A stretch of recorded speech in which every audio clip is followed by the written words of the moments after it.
All right. Suicide Squad killed the Justice League. The systems, the current mechanics, the gameplay, what we got to see at that PlayStation showcase is something that has received a lot of mixed reception. Welcome to the Video Game Fiasco channel. Thank you very much for tuning into the video. Let's talk about the possibility of Rocksteady changing the systems for this game. Now, when we first saw this game, I basically concluded that this is it. This is what we're going to get. The way game development works, it's probably not the easiest thing to go back and change a lot of systems in a video game without needing a lot of time. When we saw that delay, remember the game had like a May release or something like that, but we never got to see that release. Instead, there was a silent delay, then there was an official delay of the game. Now we have an official release date window for next year. But seeing the way the game is right now, we know that it's a shooter. It's happening in the Arkham universe. It's going to have pretty much Arkham characters that are relating to the story at some point in the Batman storyline after the Arkham Knight game anyways. And it's going to be very interesting to see how the community of gamers actually take, this game, what value they actually put in the game. However, with the delay, is there any room that the systems and the mechanics of the game overall will be changed? The answer is it's very interesting to see, how this is actually going to go. Number one, there's an opportunity here. Number two, 1 year doesn't seem to be a lot of time. However, let's not write off Rocksteady. It could be possible that within a year, which is actually a very long time depending on the perspective you're looking at, they can do a lot. And at the same time, it could be that within the 1 year, which is not a lot of time, they could also do a lot. Because when you talk about game development, it's just really strange how, every team approaches their video games. This is why I'm talking in circles when it comes to 1 year and, the next release date. But if they were to change the mechanics, that's another question a lot of people probably have not considered. What would that even mean for the game? And I remember in past videos, I said, if they were to go ahead and change this whole mechanic, it will mean they're fundamentally changing the game at its core, which in my opinion anyways, would probably be something that is helpful to the game. Because here's the thing. The audience that wants this game is an audience that is used to a specific kind of game from Rocksteady. This is where I think the rubber and the road meeting one another are not necessarily gelling so well. There's probably a little bit more friction in this whole, relationship going on. It's not like Rocksteady can't make another game, but when you make a game that is in continuation in a universe, and that whole game's premise is entirely different from what you already had set up previously, it's really jarring for a lot of fans.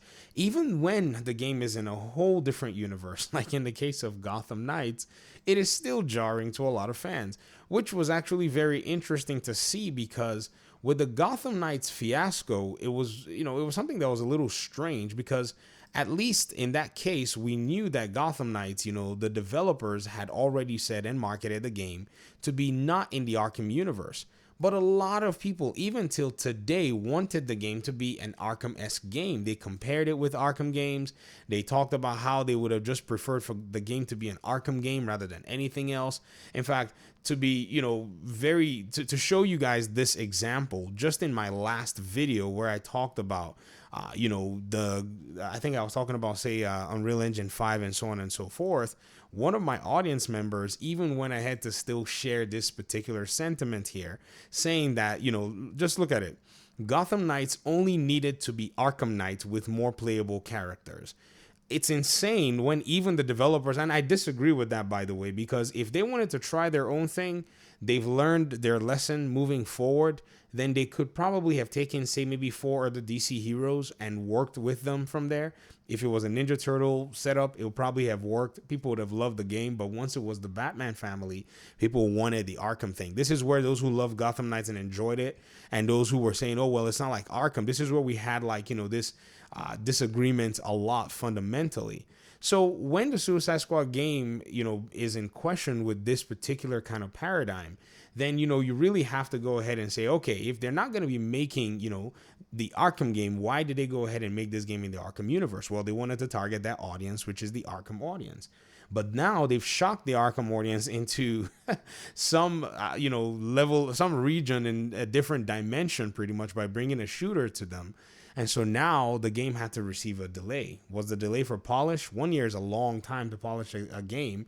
Was it to avoid other games that were going to be coming out? Well, May didn't seem to have too much in regard to, a lot of games surrounding Suicide Squad. It would have thrived in that window. And then everything else, maybe down the fall, maybe perhaps they looked and said, if we need to polish it, we just can't release it in the fall because it's just going to get eaten up by these other titles that are coming out. And so when you look at the fundamental, challenges the game has faced, changing the core systems could help the game, but then they'd have to remarket the game as something else, like we heard your feedback and we're going to go with this paradigm and so on and so forth. Another thing too would be profit and losses. And this is something that, we don't really talk about, but how much investment was actually put into this game? How long did it take the game to be developed?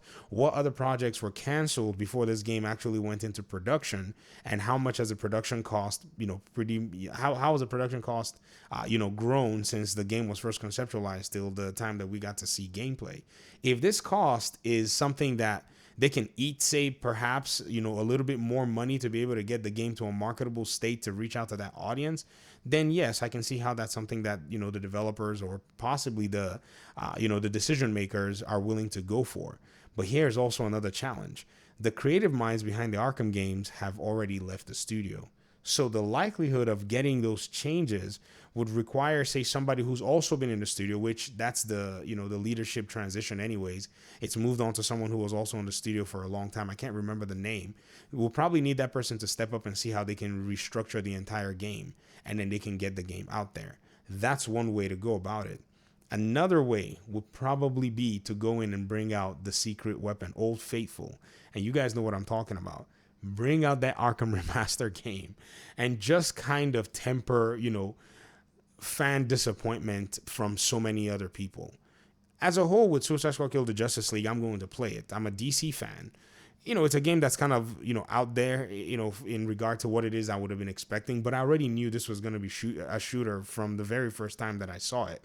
I don't know who was, misconstrued that there was going to be anything else. But the moment we first saw this game in 2020, I already looked and said, this is like a shooter. And behold, it is a shooter. So I wasn't really expecting anything different. But at the same time, if the developers are going to go this route, then they probably need to go ahead and solidify things. Another aspect too will be the way the monetization actually seemed to be presented at the time they showed this. That was really weird because it seemed like the game is designed heavily to just milk you out of skins and all kinds of interesting things. And I think they need to tone that down and they need to dial that down very much. One thing that Gotham Knight suffered from was people constantly saying that it was a game that was designed with monetization in mind. But the reality is the monetization for this game was basically one skin pack that was done by, I think, Jim Lee. That was it. And you didn't have to pay for it. Everything else was free. You could earn in the game. The drip in Gotham Knights is probably one of the strongest in any DC video game. No doubt about that. But the way it was implemented kind of was maybe a little jarring for some other people. But with all the costumes you can wear in this game, it's interesting to see. So if Rocksteady really wants to, come out swinging and they really want to change minds, then the monetization, setup could also be modified a little bit in order to be able to give some favorability overall. But at the end of the day, I think it's systems and I think it's mechanics that's really going to resonate more than anything else.